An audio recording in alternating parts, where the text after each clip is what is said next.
The Justice Department is opening a federal grand jury investigation of former Obama administration officials who allegedly conspired to whip up a scandal about President Trump's purported links to Russia during the 2016 election campaign, the Post has learned. Now, you may recall we initially broke this story on March 3rd, 2017, right behind this microphone and right on this program. I played that on Fox last week.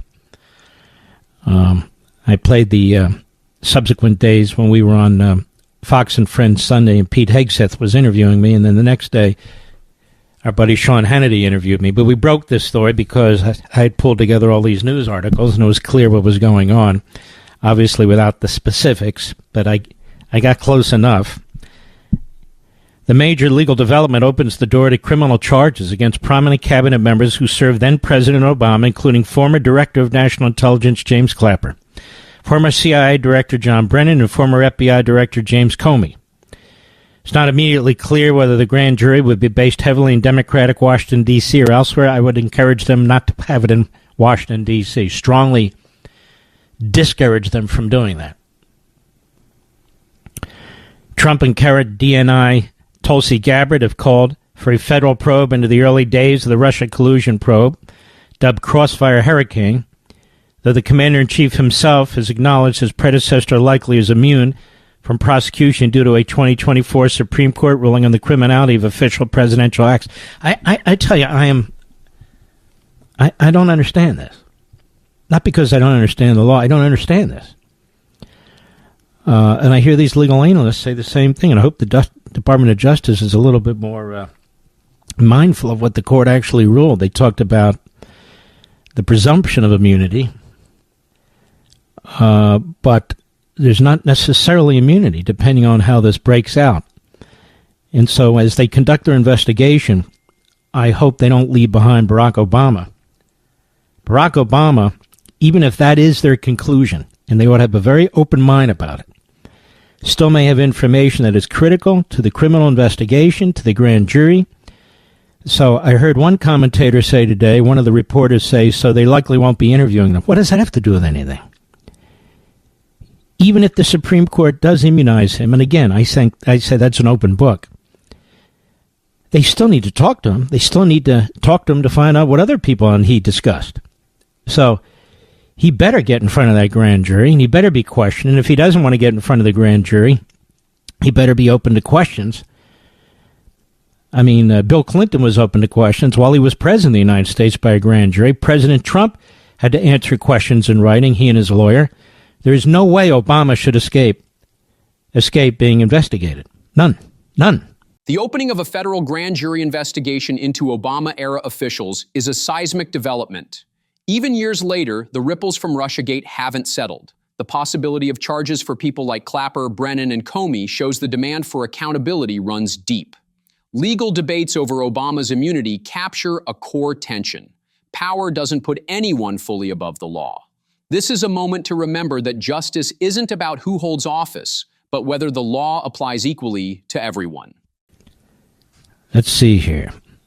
I let 2016 Democratic presidential nominee Hillary Clinton off the hook, Trump told Newsmax host Affinery on Friday, referring to the former Secretary of State's possession of classified information on a private home email server. I let her off the hook for what? And then I come in and they did the same to me. The difference is they actually meant it. They hurt a lot of people. And it was all a hoax, and it absolutely was a hoax. And now they have it black and white. No, I think they should pay a price, and so do I.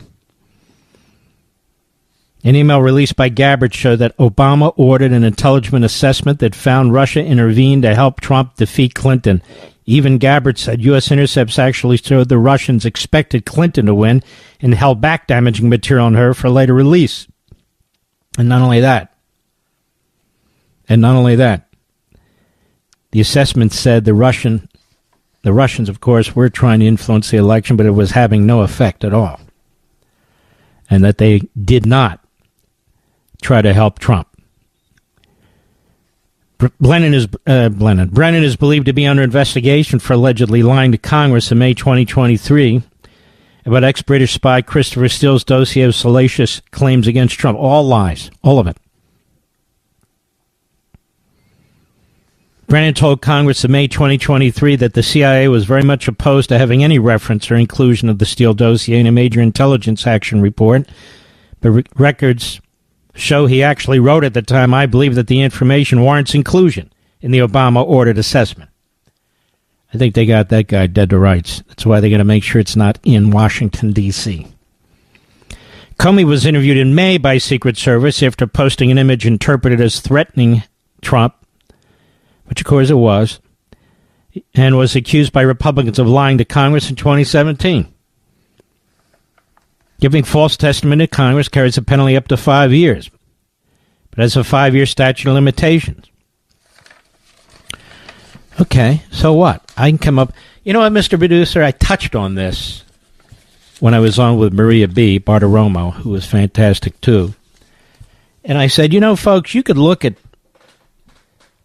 federal campaign financing laws. They twisted that damn thing inside out like a pretzel and used it against Trump. And his mortgages had absolutely nothing to do with federal campaign finance laws.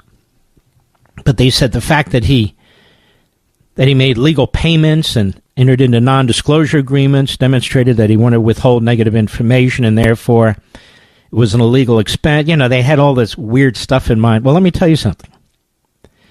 Everybody and anybody who spent any money or provided advice or know-how, an in-kind contribution to help the Hillary Clinton campaign using the lies about Russia and doing so knowingly, like lawyers, like advisors, like Hillary Clinton, then she would have been violating, and the others, federal campaign finance laws, right?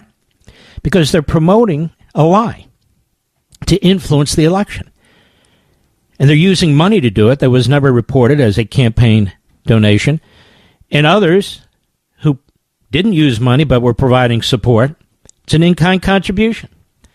So there's a lot of ways this can go. That's why I say statute of limitations. And so you do the investigation. You find out who knows what. You put them under oath for sure. You collect all the documentation. And by documentation, I mean a wide net, including electronic communication, telephonic communication, any kind of communication. You determine whether anything was destroyed, classified information, a violation of the Espionage Act, other information, a violation of the Presidential Records Act, which, you know, Jack Smith tried to criminalize. There's a lot here to investigate. The tangled web of campaign finance allegations, non-disclosure deals, and selective investigations exposes a glaring double standard. Watching the rules bend or break for different political players erodes trust in the system. At some point, anyone following this has to ask, is impartial justice still possible, or has it become another tool for political warfare? This moment demands we face uncomfortable truths about power, influence, and the meaning of fairness in American life. If you value honest analysis and real conversations, make sure to subscribe, hit the like button, and share your thoughts in the comments. What did we miss, and what should we tackle next? Your voice makes this community stronger. Let's keep pushing for the truth together.